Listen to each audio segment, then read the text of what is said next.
ओम शांति। सफलता मूर्त बनो, वेट्री मूर्तियाह आगंगल। सफलता के लिए अपने पास एक रूहानी तावीज़ रखो। रिगार्ड देना ही रिगार्ड लेना है। வெற்றிக்காக தன்னிடம் ஒரு ஆன்மீக தாயித்து வைத்துக் கொள்ளுங்கள். அதாவது மரியாதை கொடுப்பதுதான் மரியாதை பெற்றுக்கொள்வதாகும்.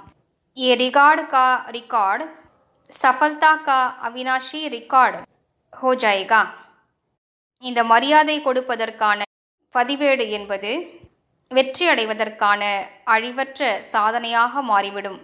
சதா मुख पर एक ही सफलता का मंत्र हो, पहले आप. உங்களது வாயில் எப்போதும் வெற்றியினுடைய ஒரு மந்திரம் இருக்க வேண்டும்.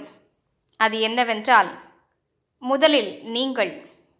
यथार्थ रूप से पहले मैं को मिटाकर दूसरे को आगे बढ़ाना, सो अपना बढ़ना समझ चलने से सफलता को पाते रहेंगे. அர்த்தத்தோடு முதலில் நான் என்பதை அழித்து பிறரை முன்னேற்றுவதுதான் சுயம் முன்னேறுவது என்பதை புரிந்து கொண்டு நடந்து கொள்வீர்களானால் வெற்றி கிடைத்து கொண்டே இருக்கும். ஓம் சாந்தி.